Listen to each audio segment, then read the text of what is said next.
On this podcast, our teen hosts discuss real life with real people. We hope to inspire others by sharing stories of individuals and pairs of friends who have dealt with mental health challenges or just the ups and downs of life and discussing what brought them healing and inner peace. In these episodes, we also talk about the role that friendship and connection plays in a person's emotional well-being. Subscribe to this podcast to be a part of our Friends on Air family. Friends on Air!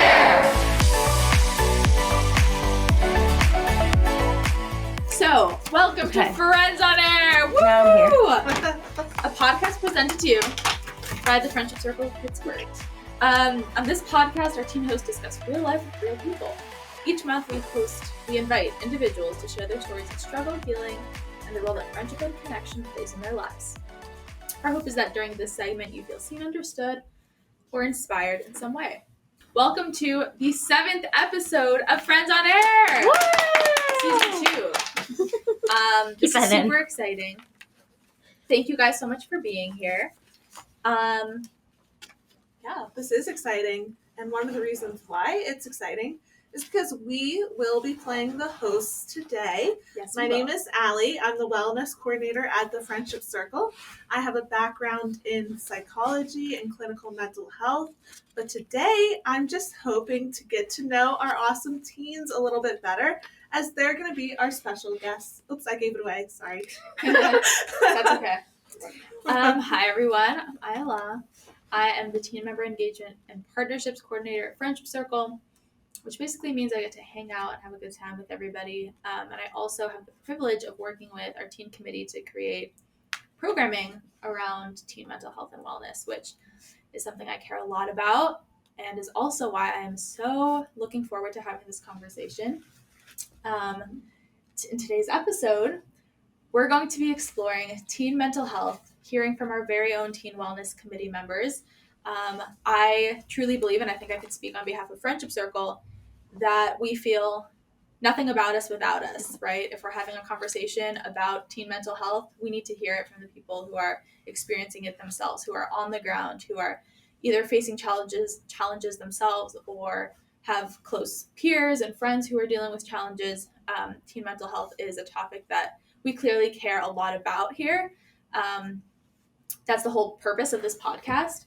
And we felt it was the perfect time in honor of Mental Health Awareness Month, which is May, to flip the roles here. And we want to hear from you. We want to hear about your experiences. We want to hear how you are feeling so that listeners who are your age can feel heard and seen and understood and cared for. And also that adults listening can hear about what it is that you're going through and how they can best be supportive in the climate that we're in and the world that we're in.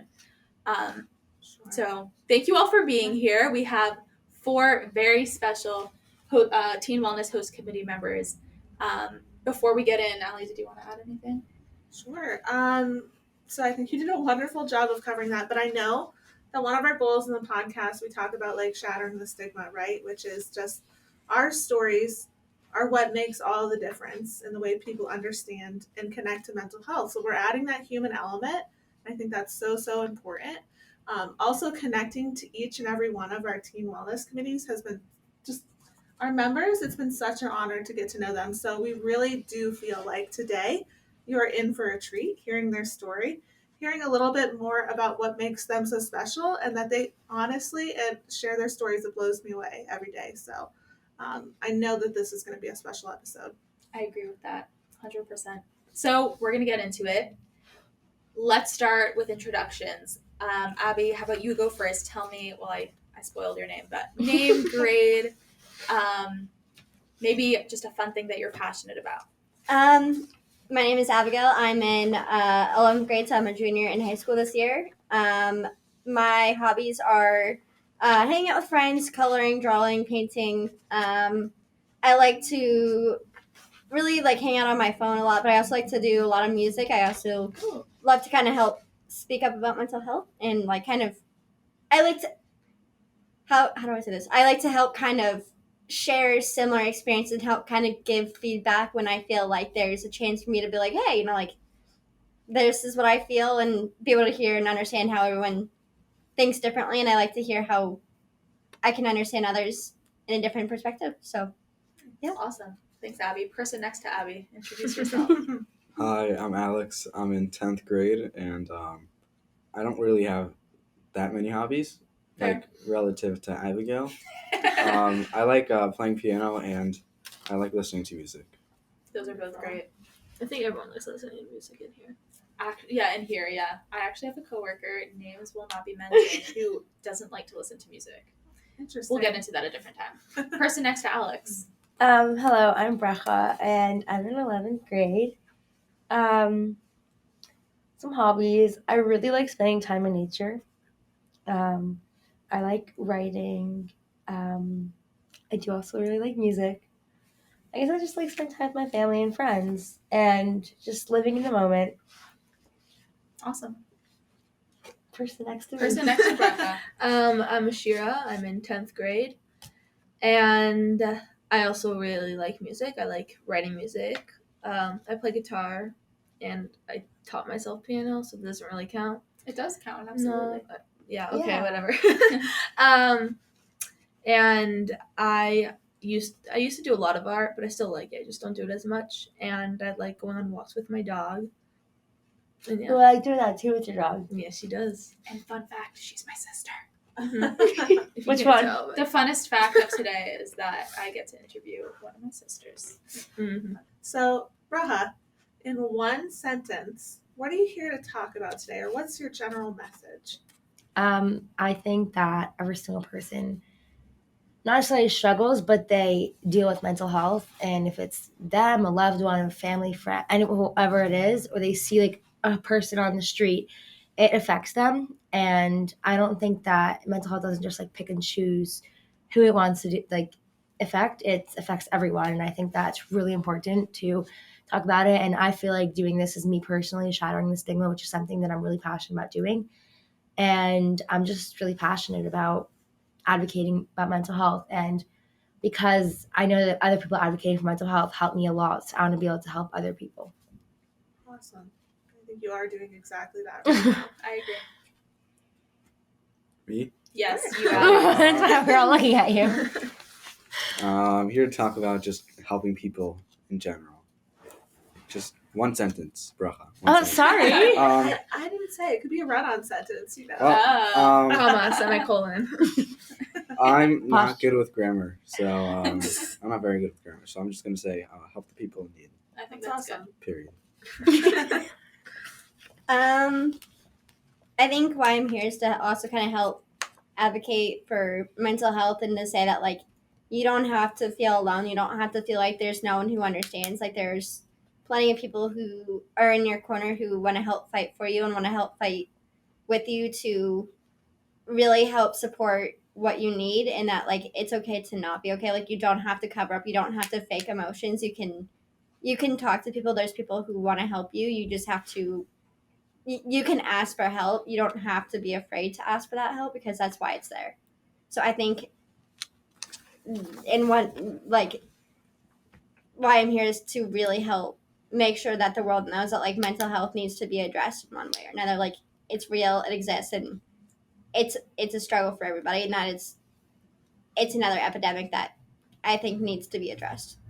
What a great answer. To add something to what I said, Totally. that I just want to I'm here because I want to show people that I'm not scared to talk about mental health.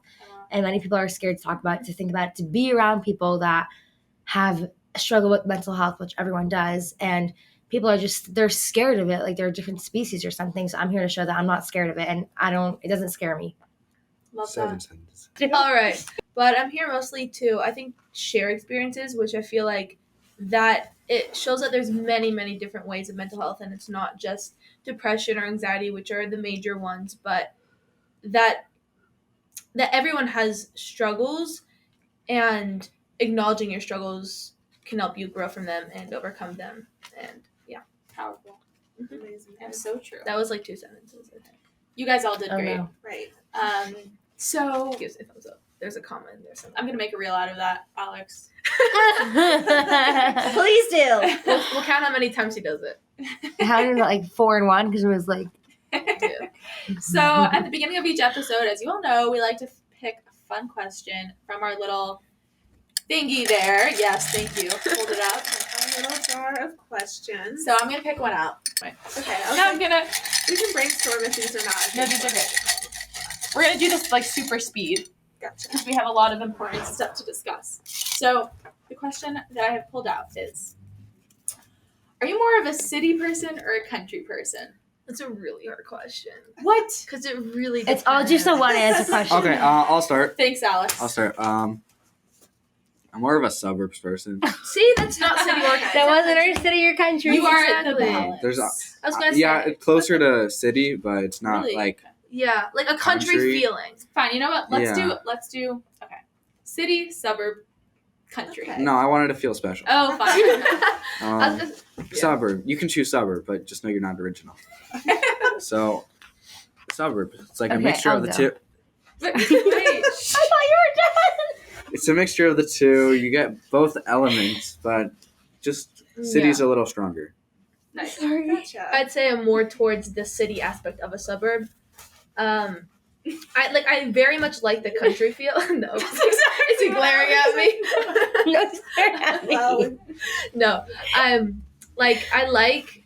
I like the feel of a city and like being close to people, but I also like the feeling of having your own personal space. You know, like New York is stuffy. Like that's not what I want.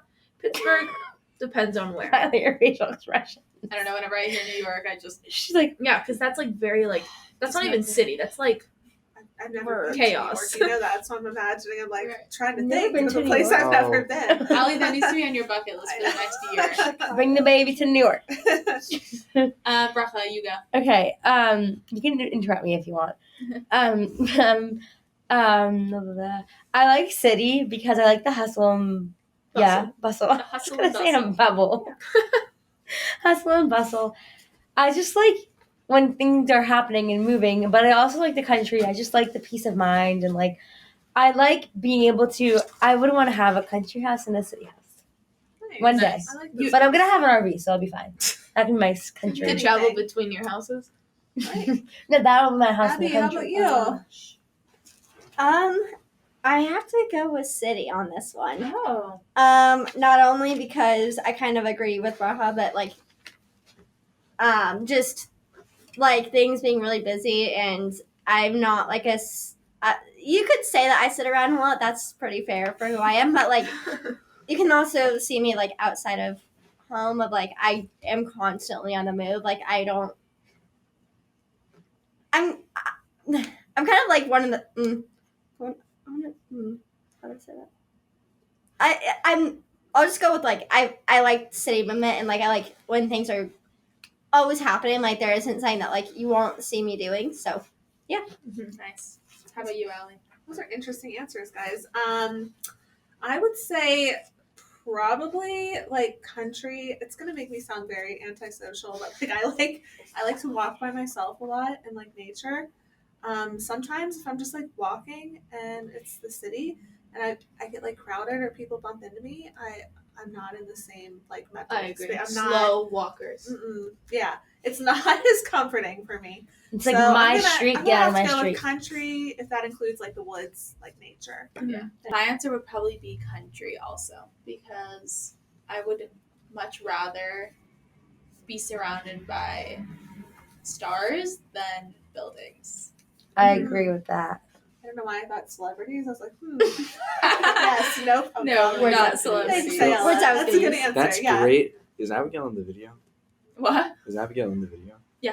Okay. I don't know. Yeah, Okay. don't worry about that. My literal dream is like to like go in a pickup truck with like a friend or someone and just drive and then just have like a picnic or like fall asleep in the back of the pickup truck. So if under you have the an stars. RV, you can sleep No. We wanna with the be windows under- open and sleep. But also It has when to be a it's pickup cold, truck. when it's cold and rainy, you can sleep inside the RV. I don't mind getting rain on. Well, you guys, those were fun answers, I don't and know they if I can helped say us to get to know a little bit about you. But we really just want to jump right into it. We want to know, first of all, you're members of the Teen Wellness Committee. We want to know why you joined the Wellness Committee at the Friendship Circle. What inspired, what motivated you to take up, we'll call it like a mantle of advocacy or this leadership role surrounding mental health. We talked briefly in the introduction, but we really want to know why mental health matters to you, why this is so important. Should I start? Yeah, anybody who wants to start, go ahead, guys. You want to start, Abbie? Oh, no, you can go. Okay.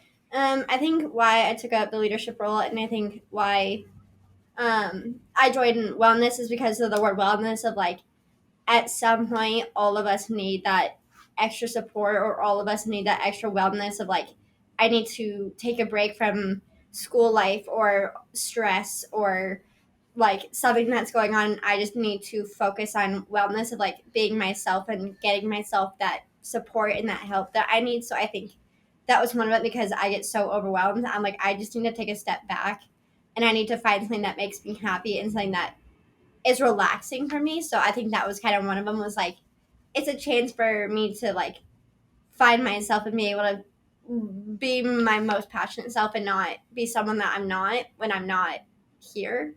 So like that was one of them. And I think the other was just like being able to be a part of a fun group and being able to help kind of advocate for mental health of like, it's not just everyday people, but it's like actors and celebrities, and it's basically the whole world saying, I need to take a break. Like everything is falling apart. Like I need to do what's best for me. So I think, but also being someone who's had a lot of painful things in my life when it comes to mental health and having a lot of issues, not only inside of a school, but also just kind of like everyday things. I felt like if I can help advocate that, maybe it will do some good, and maybe then I can let go of my frustration and my anger, but in a way that doesn't hurt somebody, but in a way that shows like, hey, I want to help be supportive for somebody else who might be struggling, who can feel like there's someone in their corner who really truly understands. So I think just being able to speak up for someone's needs and being able to say like, hey, there's more than what you're seeing, there's more to the story, I think can really better impact somebody who's struggling. Thanks, Abbie. Awesome. Yeah. Going back to like when I was in high school, to have that person who's not afraid to speak up and to share their story, like I can't imagine like if I was struggling, how much of a difference that would make. So it's empowering, first of all, but I hope that you know that you're doing something very special for our community. So already I'm just, like I said, I knew I would be blown away, but I already am. Thanks, Abbie. Of course. How about you, Alex? So I love to help people. It's like basically the only thing I actually care about. So helping people, whether it's physically or emotionally, is just what I like to do. Also, my mom's a mental health professional, so that definitely plays a role. Yeah. Bracha. Definitely inspirational. Your turn. Well, we really appreciate your input, Alex, and everything that you contribute to. Anyone needs help? I kind of just like 1 second was just on the committee. I don't remember how I got here, but I think something like ILS signed me up, or I think we like met on the roof and I decided I was going to be on it. I don't really remember, but should say the roof is where programming happens at Friendship Circle. Yeah. On our fancy rooftop. But also like so many people have told me in my life that like I can't accomplish things, I can't speak up for mental health, I can't ever speak about it. Now I get to get back at all those people and say, look at me, I'm like doing so much stuff with my life and like advocating for mental health and speaking up about it and doing something that I love and I'm really passionate about, and like I just get to be like, I'm doing a great thing here, I'm helping other people. Absolutely. I think sometimes people say that because they're afraid of what's different, or you're bringing things to their attention, and maybe it's a certain way that they've seen mental health for a while and they're not ready to open up to different lenses. But I love that you just didn't give up, and absolutely here you are now. And I think this is just one of the many things that you're going to do. Shout out to everyone who told me I can't do it. I did it. Exactly. There you go. Yeah, I think a little bit off of that. I think, well, it's very, like, I'm passionate about it because everyone struggles with it. And just, like, I hear comments here and there, and it just, like, frustrates me. But I'm the kind of person who I don't like to speak unless I know what I'm saying, because then it just comes back looking at me like, I'm the one who messed up. But, so I think, I joined the committee because it was, like, it's an opportunity to educate yourself and yeah, that too. and it could expand to like further to your future, and it's a good resource. And I'm just passionate about it because there's so many different, like, I don't know how to phrase this, but like there's so many different ways that people think of mental health, but I think there's one overall which I feel like people think of it as, I said it before, as depression and anxiety, which it's just health for your mental being and just your mind. Yeah, exactly. And just sharing that it's not that there's many ways that Awesome. Absolutely. I'm gonna start with. Let's start with you, Alex. Yeah. Can you think of a time in your own life where your mental health was challenged, and can you share? Obviously, all of you share to whatever extent you're comfortable with, what those challenges were, and also what helped you heal or cope through those situations. Mental health struggles happen every day. It's not just a rough patch here and a rough patch there. For some that does happen, but for me it's day by day. I get through it day by day, and sometimes it's worse than other days, but like just thinking you're not good enough, thinking that nobody cares about you, or worse, that people are out to get you, it just is not true. I just thought of everything logically. Why would anybody be out to get me? Why should I be sad? Now, obviously that doesn't work, but I mean, maybe for some. for some. Yeah. But like if you have a chemical imbalance, that's not going to work. But thinking that people hate you, just why? Why would they hate you? Thinking that you're not good enough. What are you not good enough for? You have to understand. When you think of it, it's so broad, but it feels like it's just grabbing you and attacking you. Mm-hmm. When in reality, it's just fake. Interesting. So, like, you have a lot. So, and I think a lot of what you're saying is probably relatable to majority of listeners. Like, I think if we were to take a survey, majority of people would say that they experience thoughts exactly like the ones that you're bringing as examples. Sure. Not feeling adequate enough, not feeling worthy, like all of those things are so human. And so you're basically saying that doesn't make sense. Like, logically, it doesn't make sense that you're not enough. Like, you think that your friends aren't really your friends, but then if you actually talk to them and tell them about your problems, They're there. They're there. Like, last night, I was having a rough time. I called my friend, and she helped calm me down. Everything's okay. And then it was short, but at the end, she said that she loved me, and that really just meant a lot. So after I hung up, I did cry a little bit, but I think people crying care. is People a care. way of healing. Crying, that's also. people care about you. And Mm-hmm. I think there are so many healing things that you just mentioned, but not even meaning to, like friendship, like support in friends, crying. That's huge. Crying is human. It's scientifically, It's so healthy. like, releases. Sure. Yeah. And tears are made of different components when they're cried for different reasons. It's all very fascinating, and I'm gonna be honest, I love crying. but it's extremely therapeutic. And you mentioned some cognitive behavioral techniques that you use on yourself as well, and the way you kind of test: is this accurate? Is this reliable? It's absolutely perfect coping skills that we love to hear people use. That's amazing. Honestly, I've actually never heard anybody say that has, like, worked for them, but that's so cool that it does. Thanks for sharing that, Alex. Abbie, do you have anything to share in the Yeah, I response to think this question?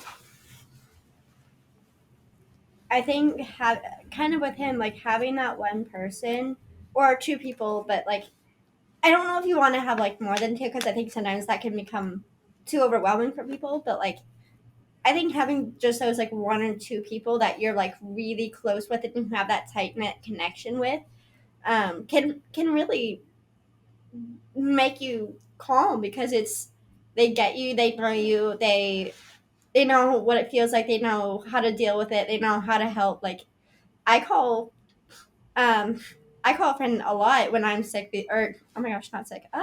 Well, just not feeling great.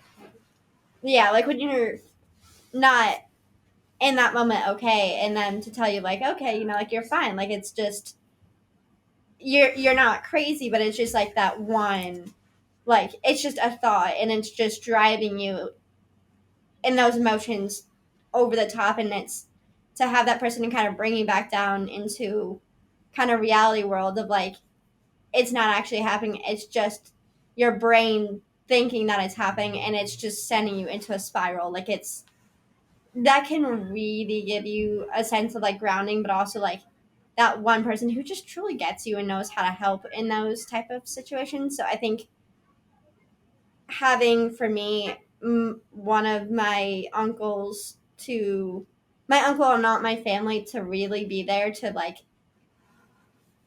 really know how to best work with me, but during a scary situation which I had to live sadly and wish it would have never happened, but it was just a surreal moment for me of like I would have never in my wildest dreams like thought that would ever be a thing. So to have like my uncle to really try to calm me down and to tell me like, hey, you know, like yeah, that was really scary and like you're gonna be fine. Like it sadly people react in ways that should not be allowed and should not be behaviorally ever okay. Period. Like that just should never be a thing, but in reality, like you know, like you're gonna see it, you're probably gonna hear it, you're probably gonna like life comes with its challenges. Exactly. So I think to come back to that one point of just having those one or two people to really kind of understand you and know how to support you can really be a good life support, because it can remind you that like you still have people who care about you, who still are in your corner, who you can always talk to. So awesome. And yes, I have a follow-up question. We previously spoke about, so Abbie and Bracha recently spoke on a panel that we hosted. And we spoke in preparation for that a little bit about your perspective coming from someone who's part of the neurodiverse community. Would you say that, so at Friendship Circle, you know, we're all about making sure that all resources are accessible for everybody, regardless of ability, disability, no matter where you are on any spectrum of anything. Like, we want to make sure that we have everything that everyone needs. Would you say that, coming from your perspective, people view individuals like yourself and their mental health differently, or like less like, I guess what I'm trying to say is, like, do you feel like you're given the same amount of resources as everybody else is? I think for me that can vary, and I think for anybody on the neurodiverse, neurotypical, or just on the spectrum, I don't want to call anybody out, and so I'm like trying to make sure I'm using like the accurate term, but you like can say however you but like for on the neurodiverse or autistic level, that for me I feel like not every resource is available to me, because either I have to be on a wait list, or you have to fill out a form, and then it takes 5, 6, 7, 8 weeks for anything to happen. And it just, I think for me, I feel like not always does the help that I need always get to that. Like I feel like it just takes so long. Or if I need help at school, like people look at me differently. I've had some of my own very scary incidents, and it has really made me think like, why me, why now? Like, is it because I'm different? Am I broken? Like, am I just not accepted? You know, like, I don't know. Those are not questions that I could answer, but yeah. Well, thanks for sharing. That's super tough to deal with. And I think, like you're saying, and similar to Alex's answer, like having that strong support system seems to really be a core part of healing and a core part of being in a good space mentally. And I can absolutely say that resonates with me in my own life too. Like, something that Friendship Circle really, really emphasizes is we need connection in our lives. Yeah. All of us do. And I think at the end of the day, like, we can't live like as healthy humans if we don't have those connections. Yeah. So and I think it ultimately comes down to, like, reach out. Like, you're not alone. Like, reach out to someone because they're there, they care, and they want to help you. You just have to take that step and say, I need that help, or I'm ready to reach out. Like, do it when it works best for you. Don't be forced to do it if you're not ready. Do it when you are like, okay, I've really taken the time to, like, really think about it, and I'm ready to take that next scary of a step, or that next strong approach, and say, I'm not okay. I need to talk to somebody, and they will gladly listen to you. Like, it's there. Just take that step. Like, you're not alone. So shout out to my best friend who really, really knows how to calm me down. It means more to me than anything. So I love you. Oh, that's so That's sweet. amazing. I think you also mentioned something really important there, which is asking for help, which I think people forget how hard that could be. It's a very vulnerable thing to admit that you're, quote, can't deal with it on your own. I happen to have the very opposite perspective. I think it's so strong to have that vulnerability, to be able to recognize that maybe I need somebody else to, fill something that I can't reach on my own. I think that's tremendously strong, but that's not easy for everyone to get to. So, and shout out to the people who told me previously that, like, I would never be able to get to where I am now. Like, look at me now. Like, I'm defining the odds of that, and I'm not afraid to speak up. Like, I can't be silenced anymore. So to those who said I couldn't, I'm here, and I'm proud of where I am. So are we. Thanks, Abbie. How about you, Bracha? Want to rephrase the question? Question again? So originally I asked, we kind of went a little off there, but it was equally important. Like, what are the challenges that you're dealing with as far as mental health goes that you're willing to share, and what are the main things that help you heal or cope with those situations? Well, my middle school, early high school, maybe even before middle school years, I struggled with depression, and I think it was pretty severe. I did have someone very special to me who helped me a lot. He was sitting right here. I did help me a lot, especially in 9th grade, 10th grade. She worked in the school, so she was someone who was always able to go to. And I will say that having people there, even literally sitting there, not saying a word, and if we both just sat there in silence, it's just such a supportive thing. And I did start going to therapy in 9th grade and getting help, the help that I needed. And I'm not ashamed to say that I take medication for my depression. And it's not something that I'm ashamed of, because it made me who I am today. And it gave me a life that I wouldn't have been able to have before, if I hadn't taken it. And what an interesting concept that we have to apologize for these things. Like, anybody goes to the doctor, gets a prescription for their hurting whatever, their migraines, and nobody says a word, right? Nobody judges that. Of course, you want to help your migraines. It's the same. It's equally important. We we're blessed to have, I don't know if this is too much of an opinion to put in, but we're blessed to have a system and science and doctors who have the tools to and have the information to help our minds. Why wouldn't we utilize that if it's needed? Absolutely. Well, I think that falls into breaking the stigma around whatever method somebody needs to use. It's just a big stigma around medication. There is a stigma for sure. Absolutely. And I think it's important to know, you can use it for whatever length of time you need. If you started, it doesn't necessarily mean you're going to be on it forever, or you might be to maintain your mental health that you need, right? It's such a continuum of care, and it varies depending where we're personally at. I don't think we should ever judge anybody on what they need to be as well as possible. And I know that maybe in the future people will be seeing this and oh, I don't want to deal with her because she takes medication, or I've been in that camp where people didn't want me to work for them or know me or whatever because I struggle with mental health. or because I take medication. Well, I actually like got better and I actually am stronger now, where so many other people won't speak about it and don't take medication and they're still struggling and they're still in a really bad place, where I'm in a better place and I'm in a really good place now. And like, if people don't want me because I take medication or because I struggled, I don't want you either. Like, I don't want to work for you either. Healthy environment. Yeah. Like, it wouldn't have worked out. And like, to support your mental health. And like, I do really think that without therapy, without medication, I don't think if I had just one, I needed both together is really important. I'm a very big fan of going to therapy, and I think it's very important. Mm-hmm. And I've been through like a few different therapists, and I will say the one I have now, shout out to you. It's been going in like, I don't know, a year and a half, 2 years now. And it's just like, that has been a huge, huge help. And even like the friends I had that really were just supportive. And even if like it maybe wasn't, I don't think that it's a relationship isn't so healthy when two people are going through a really hard time and there's not the proper boundaries set.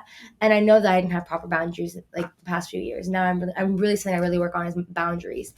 And those friendships were so like needed in the moment. And I do wish I could go back and like set proper boundaries, but they were like, they did help me like cope and everything. Yeah. And like, and I think also like when it comes to boundaries and friendships, like there's also a stigma around like having been a person who maybe needed to set those boundaries. But I think all of us have been there. Like all of us have been in positions where we could have been better and we didn't know, and we were in a position where we like didn't know otherwise.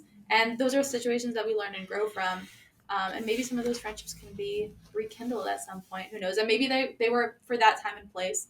But I think boundaries are so healthy. And like, I feel like before you just go and like cut something short, like, see, can I fix this? Can I make boundaries? Can I? Yeah. Absolutely. I know myself, like, I've personally saved family relationships by setting healthy boundaries. Like, sometimes you just have to say, this is what I'm willing to take, and it's not only for you, it's because it's out of love. Like, and it might not feel like it at the time, but that's so important. It is very hard. And like in the future, you'll look back and you'll be so thankful that those boundaries were set.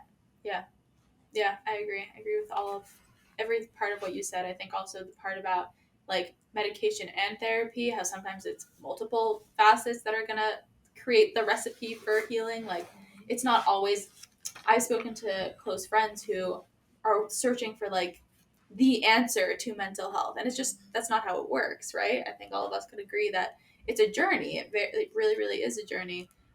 There's not usually a quick fix, which is sad but true. Like it's unfortunate, it's hard, but sometimes it takes different, it takes trying, it takes different therapists, right? Bracha, like I can speak for myself. I've been through multiple therapists, and each one served a purpose at their own time, but I had to move and I had to change and I had to figure out what was going to work for me. And it's not always one answer. So I think that's important how you mentioned that, both of those things were important in your Also, it took journey. like years before now I can say I see how I am in such a better place, and I'm so thankful for my life, and I'm so thankful that I never gave up and I never decided to end everything, and I'm so thankful like I'm living the life that I never thought I would ever be able to live. And like there's so many other things, and it takes years, and like if anyone listening is struggling and is like doesn't see a future, doesn't see how it's ever going to end, like it will end. Like trust me, it ends. It does. And like it's never going to end fully. Like I very much so still struggle with things, but I have my coping mechanisms and I have my people that I know I can trust, and like I have resources. And it's like it's not something like when you break a leg, you might like only have to deal with that for a certain amount of time, but you always have like your leg hurts when it storms, or like sinus people who have that. And like it's an ongoing thing, and it's like not really healed, but it's like better. Yeah. And like it's always like something you can work on. Yeah. Absolutely. Yeah. Such important points. Thanks, Bracha. How about you, Ashira? Can we say the question, I guess? Like I have it just. Yeah. So what are some of the mental health related challenges that you deal with, and what are some of the healing things that help you with those situations? So, so to start it off, I'm a very, very big overthinker. I am also a people pleaser, and I'm a therapist friend. I said I'm a therapist. And I was like, oh. It's called the, I think it's called The Rescuer, something like that. Oh, okay. Either way, Yeah. so my whole life, still to this day, to this minute, I am constantly helping people, and I love helping people. But there are times when it's stuff that I shouldn't have to be the one helping with, and I have my own things. And You need to help I've had yourself. I've had a lot of people say, like, I'm very much, I mean, people tell me I'm come off as a happy person, and I do, I guess, come off as that because it's very much, it's not a mask, but it's very much a coping mechanism, I think. And I've had a lot of people just be like, well, you know, people like you, so whatever. And it's just, So your you life know, must be perfect. yeah. And I think a lot, I'm just gonna start with this, but I think a lot of mental health, especially in girls, starts with insecurity. At least for me. For me, it started very much with insecurity because as a person, that's what you are. Your whole life, you're building security, whether it's in money and other stuff. And that, I think that set a lot of stuff and led me into overthinking. And especially during COVID, it like peaked. I got pretty bad to the point where I was like crying on my floor because I had to deal with everyone else's problems plus mine. But then people were also like, you know, like everyone likes you, like be happy. But it's like not fair to say that to someone. And I think I was also like, I'm first of all, I'm still young, but it was like even since I was in 8th grade, like someone had said like we were pranking someone that I was crying. They're like, oh, she never cries unless it's for a real reason.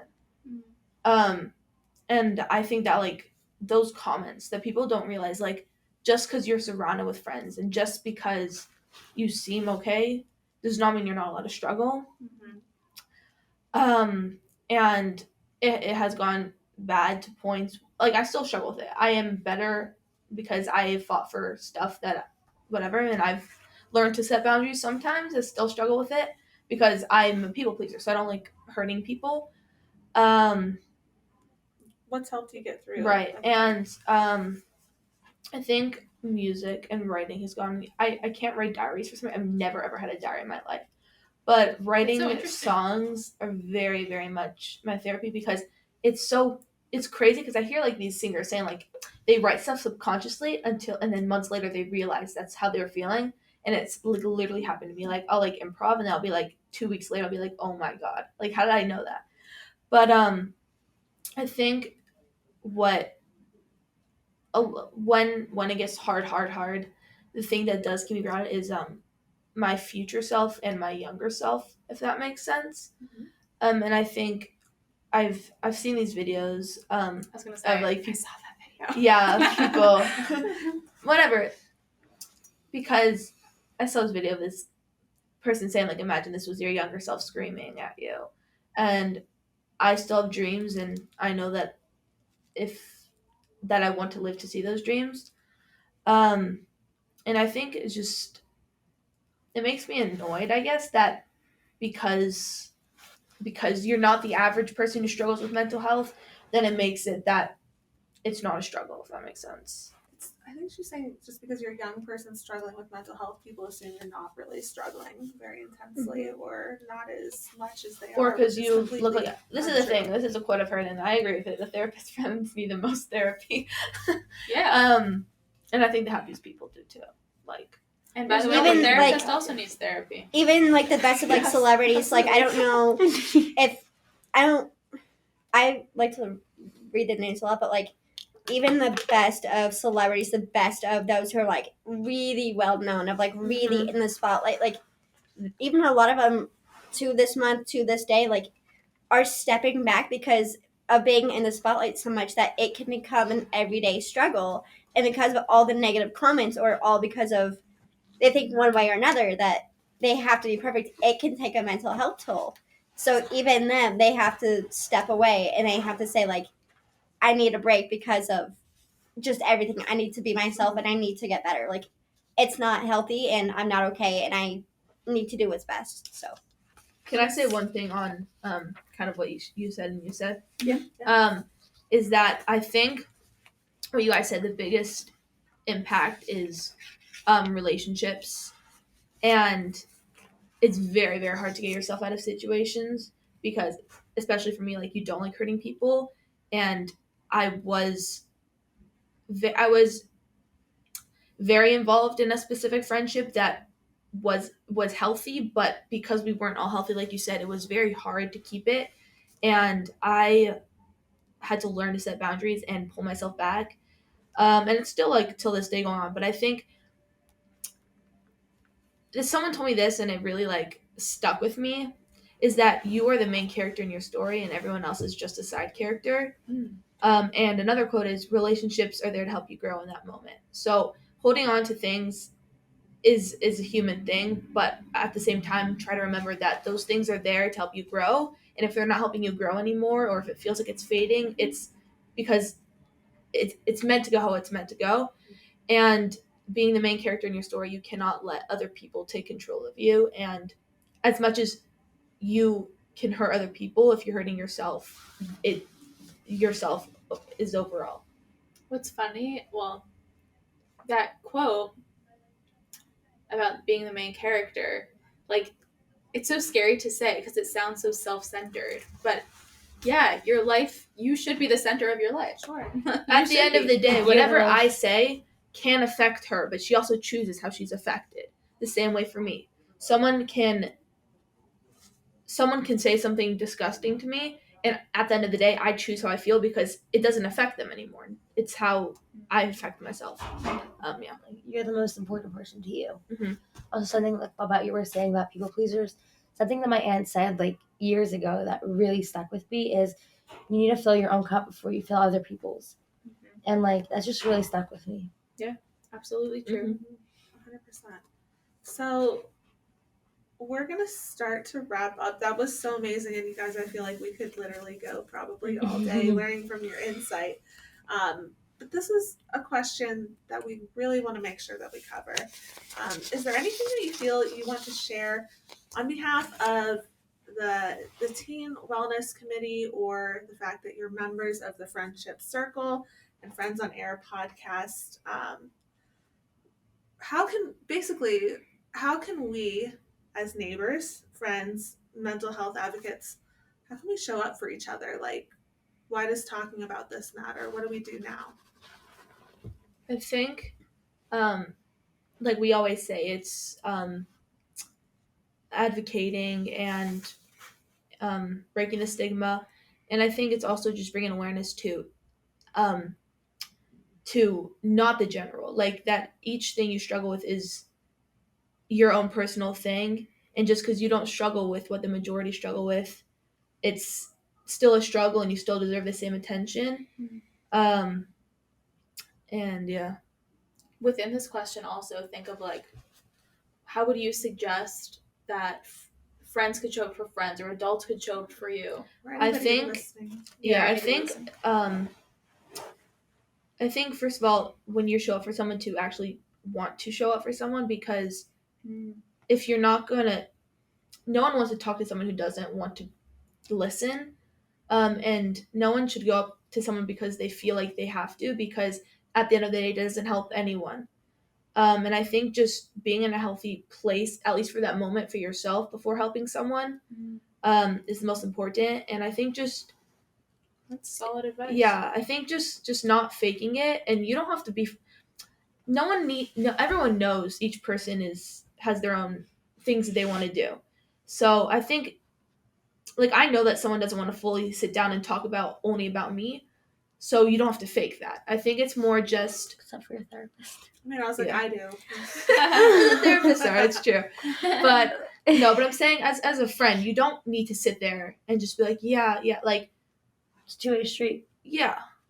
Right. And I think it also depends on the person, probably. Like, oh, yeah. Some people want that person to just shut their mouth and just listen, and then some people want to have that.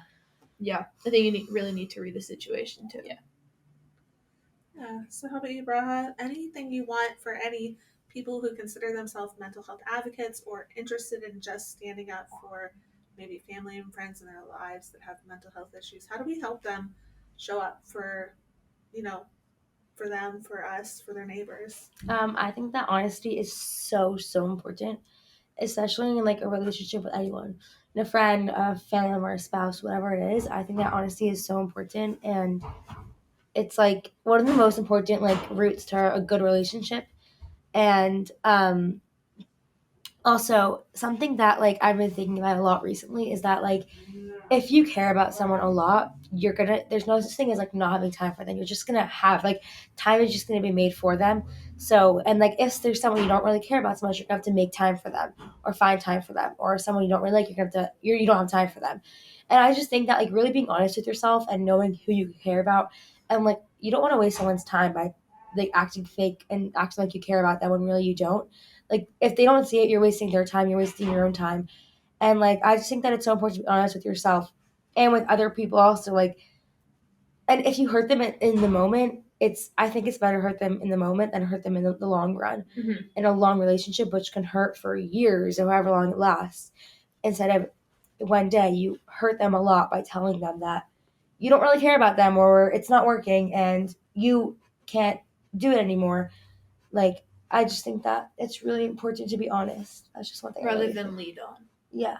I think honesty is so important. And if you're fake with someone and like being like, yes, I care about you so much, and then you walk away and you tell someone all their what they just told you and everything, and you just talk bad about them behind their back, like I just think you're hurting yourself also when you're doing that. Yeah. I've heard you say boundaries before. So I'm taking from you like showing up for somebody means creating boundaries for yourself. Yeah. And it means filling up your cup first. And I think also a very big, like on that, like if you know you're the kind of person who will like talk, even if you subconsciously, I think setting that boundary for yourself of not even engaging engaging, because it just doesn't feel good to either you after you say it, or to like having that pressure on yourself of don't say it is not fair to you. So yeah, I think recognizing that's a hard being conscious of who you are, because people like sharing and that's fine, but and she's not a therapist, so she's allowed to share, right? But if you know that that's not something that should be shared and you know yourself, I think just acknowledging that. Yeah. How about you, Alex? So I completely agree with what Bracha said. Honesty is the best policy. I do my best to try not to lie to people. I am honest. I don't want people brutally. Sometimes I'm brutally honest. Which is good. It's good to be brutally sometimes honest. The truth hurts, but it's better for people to trust you. If you tell someone that, oh, I'm not really listening right now because I have other things on my mind, they're gonna understand. Like, if you're talking to your friend and they are talking to you about their problems, but you have your own problems, you need to tell them, I'm sorry, but I can't help you. I want to help you, like, desperately, but I can't help you until I help myself. Yeah. They're gonna understand. If you tell them something's wrong and that you can't be there, they're gonna understand. You need to be thankful that you said that. And if they don't understand, they're wrong. Then are they really your friends? Right. Yeah, I'm saying like when someone like tells me like, oh, I can't be there right now, I'm like, thank you for saying that. Thanks for being honest, because I don't want to be hurting you. So yeah. Right, and that's also right. Exactly. That's what an honest friendship is. Right. Precisely. Yes. How about you, Abbie? Yeah, I think like I can agree with everyone else of like, like being honest, but also, like coming and having just like that space to feel comfortable, but also to be able to advocate for not only your own self and like take your own time, but help with others of like being able to help speak up for their needs can really make a difference, because then they maybe will become less afraid to actually say something, because if they don't feel like they have support or that they don't have someone to look up to, they'll be like, oh, I can't reach out, or oh, I don't want to reach out because I feel like, like I'm in trouble, and they won't advocate. But once you advocate, then they'll come up and be like, I didn't realize how much I needed that until I heard you say that. Like, Yeah, I love that. I think just being able to help advocate can make someone happy. So if you're sorry, So the whole purpose of this podcast, like you said, getting comfortable sharing our story. I think if we have that like overarching theme around advocacy, it's like we're creating a safe and an honest place, right? And of course, boundaries that we're comfortable with. If we get comfortable telling our story in a place like this, that's hopefully an unconditionally supportive environment, and we do hope that people have spaces like that. Yes, of mental health. Can I add a tiny bit to my answer because it's like very important? Can I just answer Abbie? Oh yeah. I was just gonna say, I think you said the last thing that you said I feel is super important.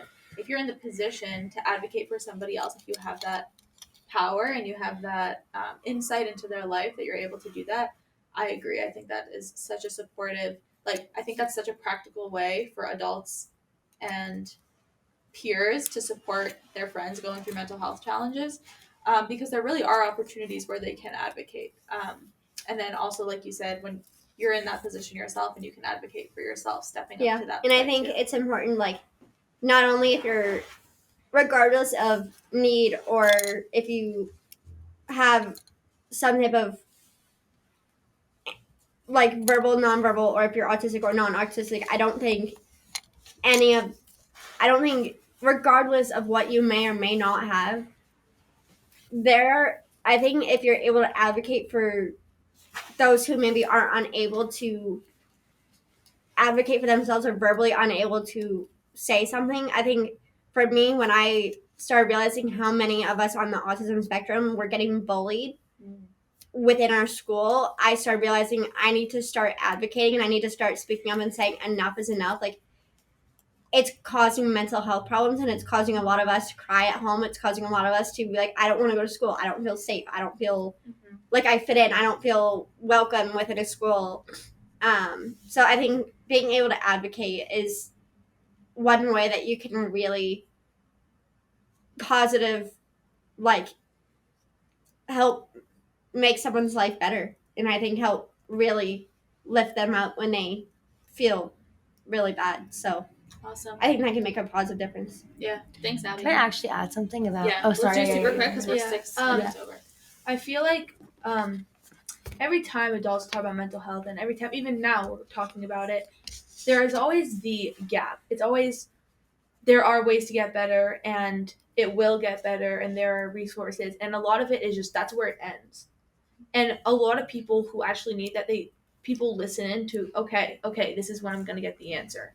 And a lot of times you don't get the answer, and it leaves very confusion of, okay, they say it gets better, but they're not giving any, like, that's why I don't like that quote so much of it will get better, because you sitting there crying and saying it will get better. No, yeah. It's not useful, because it doesn't get better without working on it.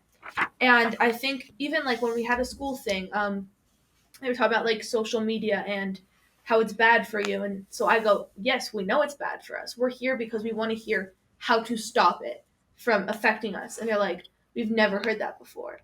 And I think the fact that people have never heard before of we're here and we want the answers of how to help ourselves is a little bit ridiculous in a way, because I feel like every time we talk about mental health or anything, it's always there are ways to help, but we never ever talk about the ways to help.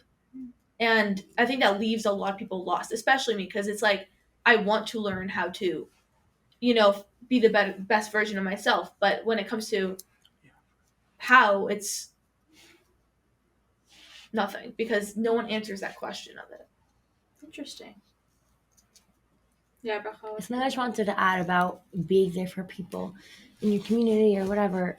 It's just a personal story. Is I was in an overnight camp and they wanted to kick me out because I was struggling with depression. This was a few years ago. And I remember thinking, like, you kicking me out, yeah, right now you feel like you don't feel safe with me being there because I would personally was in a safe space, but they didn't think I was safe. And you kicking me out, it's making you feel better that I'm off your shoulders, I'm off your hands, out of sight, out of mind. Like, you're not thinking about me anymore. But sending the person home, I know friends who have been kicked out of places before, sending them home, they're going to be in a much worse state. Much, much worse. And you're just you're putting them in a position where they're just going to be doing so much worse than if you can make a plan with them and don't just like end it right away. Like make a plan. Maybe you can go to therapy. I know many camps have therapies in camp and just like stuff like that. I really think that it's important to not just kick someone out no matter what, because there's so many, like, they are more to that. And it also makes them feel very worthless. And like, you're kicking me out because I struggle with mental health. Like other people, everyone else here does too. They just don't talk about it. Right. I think it's when you're very open about it. And they don't know what to do. And I think as a step of authority, they're just calculating, because sometimes the home situation at home is what causes it. Exactly. And sending the kid away will not make a difference. Like, will not help. And as much as it's not their problem, as an authority, as in a camp, as you accepted the person, it does become your problem. And that's why what they think is their problem, how they deal with it, is they'll just kick them out. Which there's no right answer. There isn't. Right. And I really don't think, I just think that kicking them out is just going to make it so much worse. So you're weigh your consequences. Like, just know that what you're doing comes at an expense, and is that the right thing to do? Yeah. Also, like, I just think a lot of like people in authority, they think like out of sight, out of mind. They're not in my authority anymore. I don't need to think about them. They're fine. They're not with me anymore. But now they might be in a much worse place. And I know someone in particular who, she was kicked out of the camp that I was in also with her, and she was in a much, much, much, much worse place. And because of that, it affected long run a lot of negative things in her life. And it's just like, I feel like if you're going to have a camp or a school or whatever it is, you're going to run something, you need to make a plan where majority of people struggle with mental health. You need a plan. You need to figure it out a way that you can be there for those people. Also, you can't just kick them out. Who are you going to have left? Like, you're just going to have like dogs left. Like, you're not going to have any humans left because everyone struggles. Right. Even dogs struggle. I don't want to cut this really important discussion short, but we're out of time. So we're going to wrap up. I first want to say thank you, all of you, all four of you, Abbie, Alex, Bracha, and Ashira. Woo! Well, wait, I didn't finish yet because I have one last wrap up. We're all A's except for you. Oh. It makes me special and unique. Hey. I'm special and unique. I just wanted to really thank you all for sharing. And I hope you know that the experience that you're dealing with, although each is individual and unique, is something that I'm sure somebody outside of this room can relate to and can learn from. So thank you for sharing all that you have. And Ashira, I think we are answering that how question. What do you do? And I think it's everything that we're discussing, hopefully. There's, like we said, there's not one perfect answer for all, but hopefully taking advice from this person and that person, with what worked for her and what worked for him, will eventually lead to that person getting, that answer of like, what can they do now?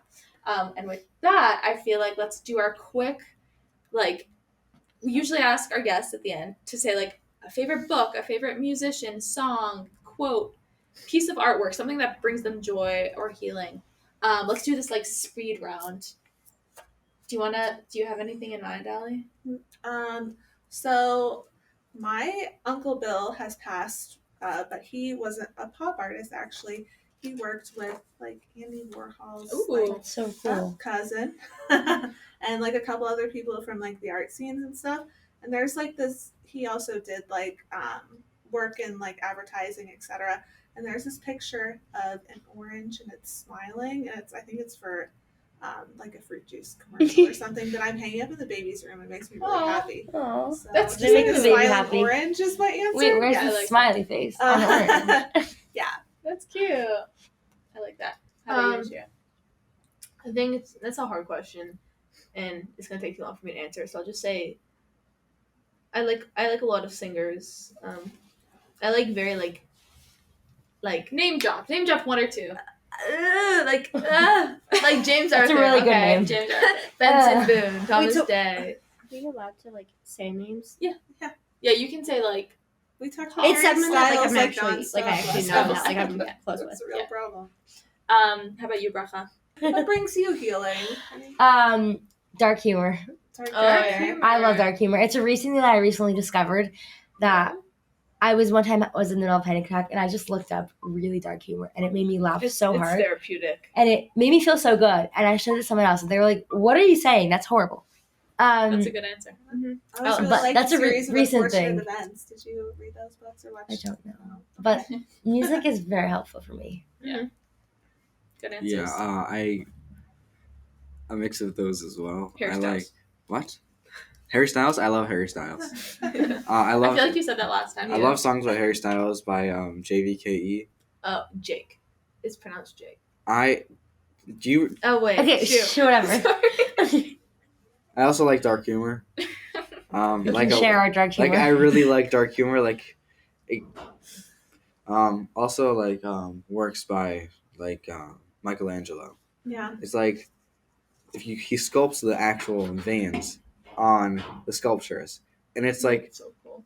so much more impressive because he was a turtle, and I'm so lost. Wait, I got it. What is happening? He was a turtle. He was a human. All I hear is I sculpt the turtle. Yeah. No, that's no, but like his work is incredible. yeah. There's really Like cool art. just the veins he carves like sheets out of marble. First it was a so turtle, cool. sheets, veins. I'm He confused. sculptures. Oh, okay. Michelangelo? I don't Michelangelo's a know who it is. sculptor. Oh, okay. All right. Abby, how about you? I think for me, Mandy Harvey, she was she's a deaf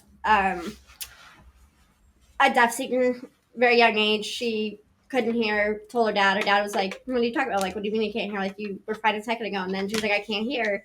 Sure enough, because she ended up getting really, really sick one day, and that caused her eardrum to disintegrate basically, and lost her hearing, and then found out that she could hear music through her feet through the floor. So America's she would take her Got Talent. Yeah, exactly. Oh, yeah, Golden yeah. Buzzer. I forget what season. I think it was like it had to be. Like a few years Yeah. ago. It was like 3 years ago, I feel like. But she actually came to my dad's old church that we used to be a part of back in Illinois, and long story short, getting to meet her and getting to hang out with her and exchanging notes and really getting that connection with her, and it made me realize that, like, looking up to people who have a disability or don't have a disability but are able to kind of have that same click with you, like, it really makes you realize, like, oh my goodness, I'm more capable of what people think I am. I'm like, they say I can't, they say that I can't, but I can. So That's awesome. yeah. Such a cool answer. Perfect. You guys, thank you so much for sharing with us Yeah, today. you guys are all awesome. In this episode, we talked about how shattering the stigma and creating an inclusive community starts with comfort around telling our own stories.